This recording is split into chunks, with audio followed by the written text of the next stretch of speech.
नमस्कार दोस्तों, welcome to the सत्यम इडवाणी, जहां पढ़ाई होती है सिंपल, स्मार्ट और एग्जाम फ्रेंडली।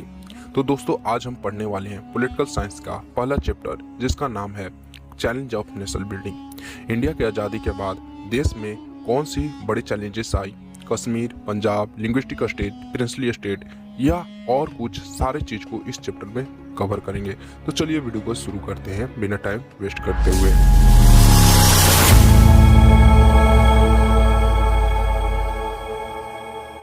तो दोस्तों, हमारा सबसे पहला टॉपिक है चैलेंज ऑफ न्यू नेशन।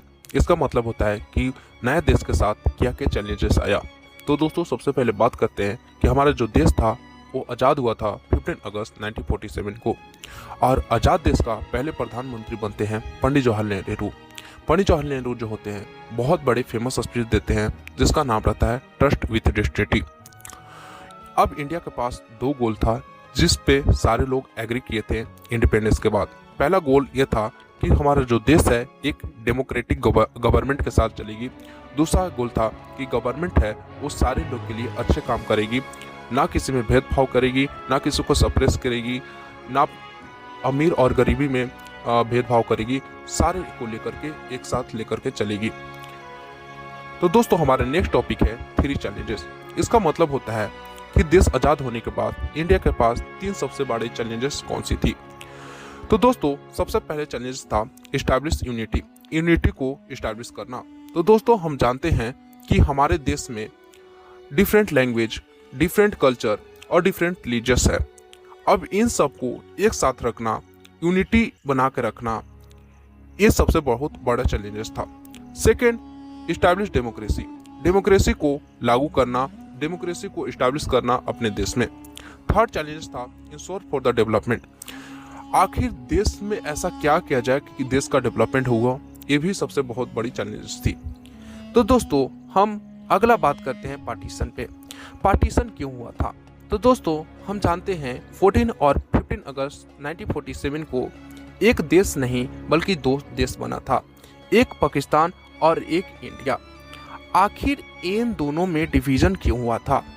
तो दोस्तों, यहाँ पर एक इंसान होता है जिसका नाम रहता है मोहम्मद अली जिन्ना।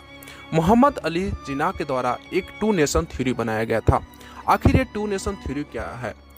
तो दोस्तों, टू नेशन थ्योरी के अकॉर्डिंग इंडिया में एक नहीं बल्कि दो लोग रहते हैं, हिंदू और मुस्लिम। और ये जो हिंदू और मुस्लिम है एक साथ कभी नहीं रह सकते हैं। इसीलिए डिमांड किया गया मुस्लिम के लिए एक सेपरेटेड कंट्री, जिसका नाम रखा गया पाकिस्तान। और इस थ्योरी को, टू नेशन थ्योरी को अपोज किया जा रहा था कांग्रेस के सारे लीडर के द्वारा। मतलब कि कांग्रेस जो थी इस थ्योरी को अपोज कर रही थी। तो दोस्तों, हमारा नेक्स्ट टॉपिक है process of partition. Process of partition का मतलब है कि आखिर कौन सा रास्ता चुन करके इंडिया और पाकिस्तान को बांटा गया। तो दोस्तों, डिसाइड किया गया कि इंडिया को दो पार्ट्स में बांटा जाएगा, एक पाकिस्तान बनेगा और एक इंडिया बनेगा। तो दोस्तों, यहाँ पर प्रिंसिपल ऑफ रिलीजियस मेजॉरिटी को फॉलो करके यहाँ पर दोनों का डिवीजन होता है। इसका मतलब है कि जहाँ पर मुस्लिम मेजॉरिटी थी उसको पाकिस्तान बनाया गया और बाकी जो था वो इंडिया का पार्ट रहा। तो दोस्तों, हमारा नेक्स्ट टॉपिक है कॉन्सिक्वेंसी ऑफ पार्टीशन।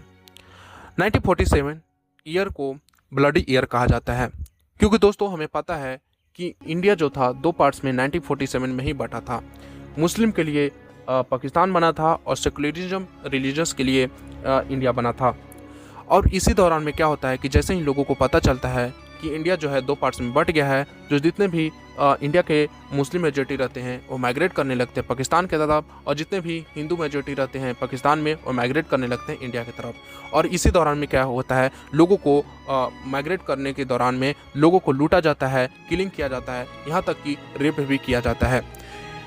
कुछ केसेस में ऐसा भी होता है कि कुछ ऐसे फैमिली जो होते हैं अपने फैमिली की जो औरतें होते हैं उनको मार देते हैं, ताकि उनका जो फैमिली का मेंबर का है वो हॉनर प्रिजर्व रहे, उनको इज्जत बचा रहे।